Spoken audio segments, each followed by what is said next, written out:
Good morning, students.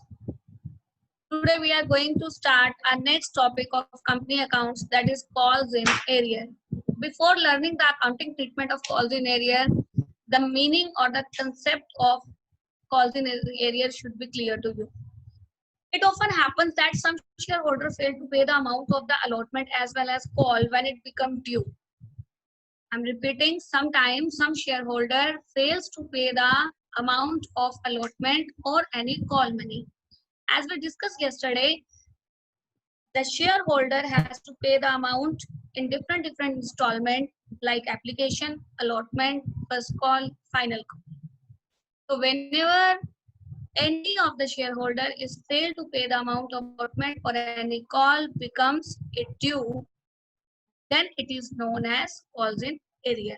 Whenever you have to deal with calls in arrear, it has two methods. One, without opening the calls in arrear account, and second, by opening the calls in arrear account. When calls in arrear account is not to be opened, what is to be done? Whatever the actual amount received from the shareholder is always credited to the call account. Means suppose you are doing any entry, bank account debit to share first call, whatever the amount received by the company, it is shown in that entry. No need to show calls in arrear account anywhere else. But if the opening of calls in arrear account is to be done, what happen in that case? Entry will become changed and you have to pass the entry bank account debit, calls in arrear account debit to share first call or allotment, whatever it is. Here given below one example related to calls in arrear which make you more clear. Please scroll the screen. Sir, please scroll the screen.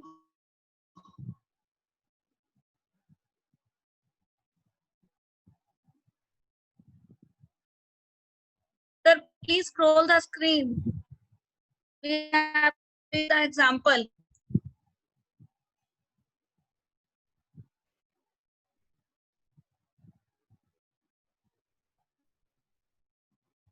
Here an example is given to you. Suppose X Limited made a first call of rupees 2 per share on 10,000 shares and company has not received the amount on first call of rupees 1,000. So what is to be done? When you do the entry of calls in arrear, what happened in that case?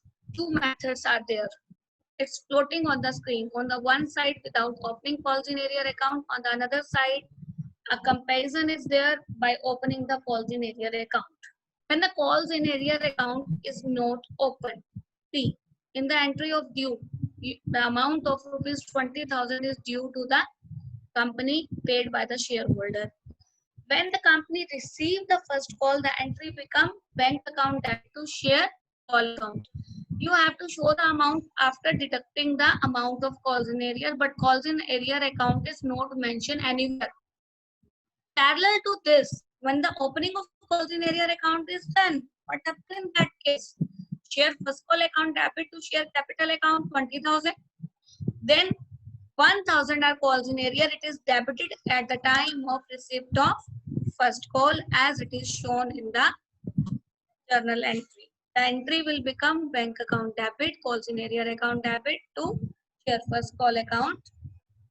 The calls in arrear account will be opened at that time. In this way, you have to pass the entry. In next case, please scroll the screen, sir. The final call amount is given to you, and whatever the final call you have received, it is to be shown as well.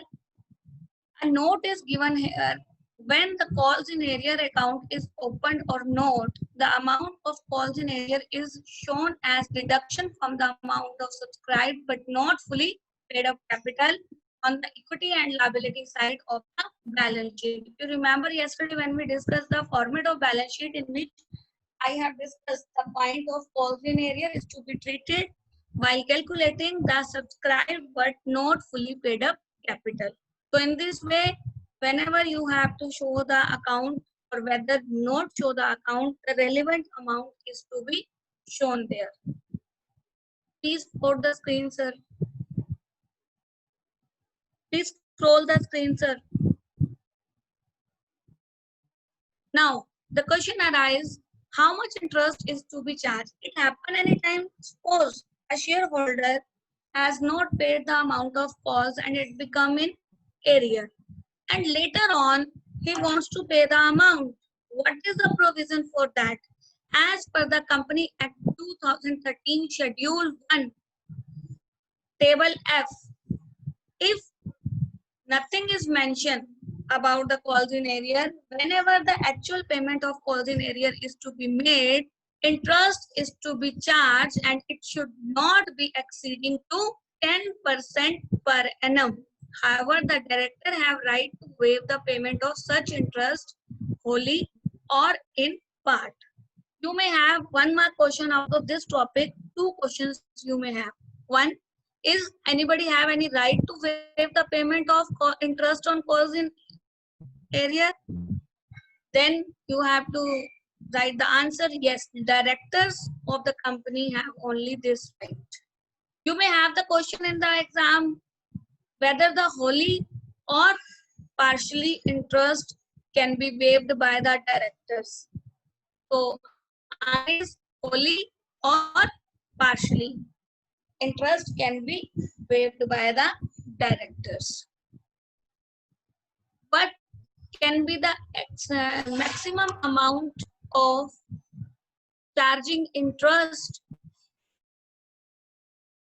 as a rate of interest on calls in arrear? What can be done? It is not to be exceeding than 10% per annum. So keep these points in your mind.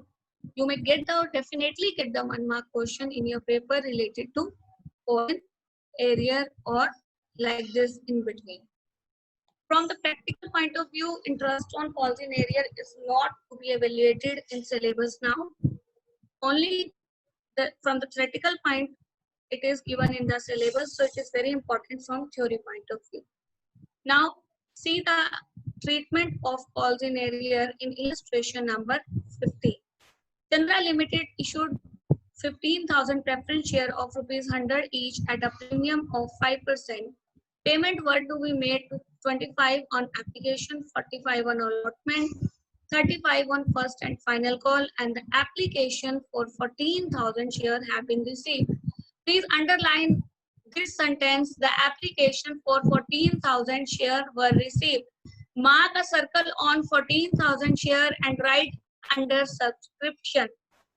Look at the first line. The number of share issued 15,000. The number of share application received in the second para, first line, it is 14,000. It means 1,000 less number of share are received. Share application are received by the company. So it becomes the case of under subscription. So you have to continue the complete question with 14,000 share, not with 15,000 share at all. Only the issued capital in the balance sheet is to be shown as 15,000 share. Otherwise, the whole of the question, complete question, rest of the question is to be done with 14,000 share. All the money was duly received except the first and final call on 200 shares. What does it mean? It means the whole money has been received, that is due, except means which money is not received on 200 share, final and first call. You have to pass the necessary journal entry and prepare the cash book. Keep in your mind, whenever the cash book is prepared or the entries related to bank are to be shown in the cash book, whether all the entries related to due are shown in the journal. Whenever you have to prepare the cash book, no need to pass the journal entry of bank in journal. If you do so, your marks will be deducted in the examination. Please note down in your books along with this solution. If cash book is asked by the examiner, all the entries related to bank are to be posted in cash book, bank column, and rest of the entries are to be done in the journal. None of the entry related to bank or cash is to be done in journal. Now we have to prepare the cash book. Preference share capital account. Please mark in bracket the total number of share multiplied by per value share. 14,000 shares are there. Multiply by per value application per share. Preference share allotment. Total number of shares multiply by per value share of allotment. Like preference share first call and final call, total number of share and first and final call per share will be multiplied and you will get these amounts. By balance carry down, the total of the amount is to be shown. 200 shareholders have not paid, so first call and final call is received less on 200 shares. Let's do the entries in the journal as well. Please scroll the screen, sir. Sir, please scroll the screen. Now, how to do journal entries? Preference share application account debit to preference share capital account. The amount due first, then entry related to receive you have done in the bank account, cash book. Then second entry of allotment due will be preference share allotment account debit to share capital to security premium reserve account. Then preference share first and final call to preference share capital account. Again, the receive of allotment and call is to be done in cash bank column. Take care of the amount. In this question, they have not multiplied, they have not opened the account of cause in arrear. In this question, cause in arrear account has not been opened. So what to do? Whatever the amount is to be received. Total number of application are 14,000 received. 200 share has not paid yet. So what happened in that case? Calls in arrear will be deducted and total number of shares 14,000 minus 200, that will be 13,800 shares multiplied by 35 rupees per share are to be shown in the entry of receipt in the bank account cash book. And in case of calls in arrear entry, sir, please scroll the screen. The last entry is given related to calls in arrear, that is 35 rupees is unpaid by the 200 shares. So it is shown here. It is a part of the entry of receipt. If the complete entry of the receipt we did in the journal, the entry becomes bank account debit, calls in arrear account debit to preference share capital account. But in this case, calls in arrear to preference share capital only on 200 share, the calls in arrear account is to be shown. You can do this entry along with the entry of receive, but in case when the cash book is not prepared. But if in the question cash book is prepared, it is shown separately like it is done in this question. Now the question arises related to balance sheet. We have to show the equity and liability shareholder fund. Under that, the subheading will be share capital and reserve and surplus. On the asset side, we have to show the current assets, cash and equivalent to cash. You will get the amount of cash and equivalent to cash from the bank column of cash book. How you calculate the amount of share capital? Let's have a look at notes to account. So please scroll the screen. Authorized capital. There is nothing is mentioned regarding authorized capital in the statement, so leave it blank. Issued capital 15,000 preference share of 100 each is issued by the company. So it is shown here 15,000 multiplied by 100, that is 15 lakh. Mark carefully the number of application received 14,000 and 200 shareholder has not paid the amount of first call. Please write down in your books with pencil 14,000 minus 200 is equal to 13,800 preference share of rupees 100 each are subscribed and fully paid up. I'm repeating, please mark in your book. 14,000 minus 200 is equal to 13,800 preference share of 100 each. The total amount of subscribed and fully paid up capital will become 13,80,000. Now subscribed but not fully paid up capital, the 200 preference shares are like that who has not paid the calls. So the amount will be 200 preference share of 100 each. The amount will be 20,000. Calls in area 7,000 that we did in the journal entry as well. Deduct the amount, you will get 13,000 as subscribed and fully paid up. By adding subscribed and fully paid up, subscribed but total amount become 13,93,000. In reserve and surplus securities, premium reserve is to be shown, that is of 70,000. And cash and equivalent to cash you will get from the bank. It is given in the note as well. When cash book entries are asked in the question, all cash transactions are to be recorded in the cash book. Other non-cash transaction should be entered in the journal. So keep in your mind, whenever you read the statement, please read it carefully that at the end of the statement, what is asked by the examiner. Suppose it is asked about the cash book in the question and you did the entries of cash book in the journal, the 0 marks in your board or in any other exam. You will don't get the marks because the examiner is asking about the cash book. And if you are giving the entries of cash in the journal, you are preparing the journal and no marks of the journal is to be given because journal has not been asked by the examiner.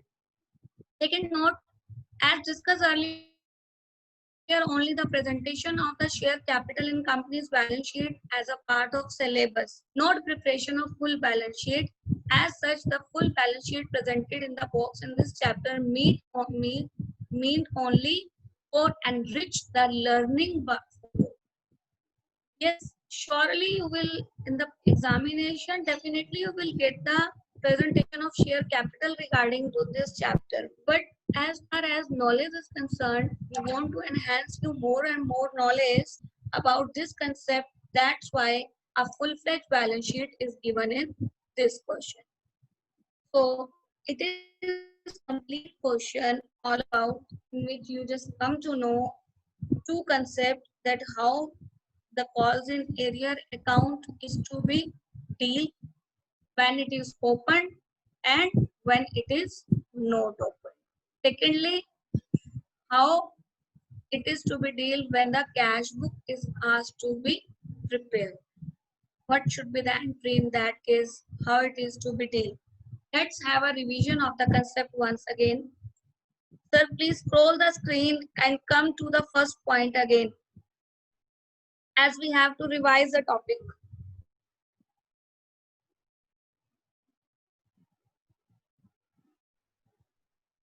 Yes, students, I'm highlighting the point again. Meaning of calls in area should be clear to you. That what are calls in area? From the first line, you will get the 1 mark answer, or you may get the MCQ like this. It often happens that some shareholder fail to pay the amount of allotment or the call when it becomes due. What is this is known as dash. In the MCQ, you will get the answers: calls in area, share forfeiture, calls in advance, share capital. Then you have to mark the answer calls in area. Or it may be filling the blanks. It may be true false you find in the paper. What are the ways or the methods to deal with calls in area? There are two methods. One is opening the calls in area account. Second is by not opening the calls in area account. Please scroll the screen, sir. Then we did an example and illustration in In this format, the difference is making clear with the help of example that when the calls in arrear account is not open, only the amount deducted and the net amount is to be shown. And when the calls in arrear account is opened, then calls in arrear account will be debited.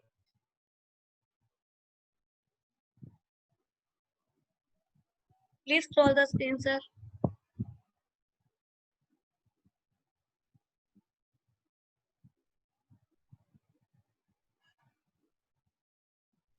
Regarding interest on capital, I explained 3 questions you may get in the question that what are the provisions about interest on calls in arrear. As per Company Act 2013, what should be the rate of interest charged on calls in arrear? Is anybody has any right to waive the payment of such interest? The interest on calls in arrear is to be waived by the director wholly or partially. This type of question related to theory you may in the paper. This question also definitely given in you in the back exercise of the chapter as well. But you have to thoroughly read each and every point, each and every sentence, each and every word of the chapter if you want to clarify the basic concept of the company accounts. And we did the illustration in which in the first para 15,000 shares are issued while in the second para 14,000 shares are received. It means the issued capital and subscribed capital is different from each other, and it is the number of shares are less subscribed, so it is the case of under subscription. And in case of under subscription, the complete portion is to be done with the help of the amount of the number of shares subscribed by the company, not issued.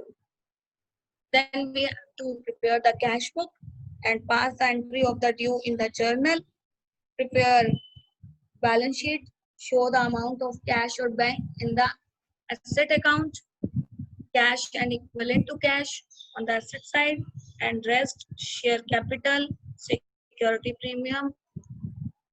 These things are to be shown in under the head of equity and liability. In this way, you have to do your questions. Now you have to do the practical 15 and 16 in your fair notebooks. Write down the in-between question in your fair notebooks as well. Now I request sir to allow the student to have their queries related to topic.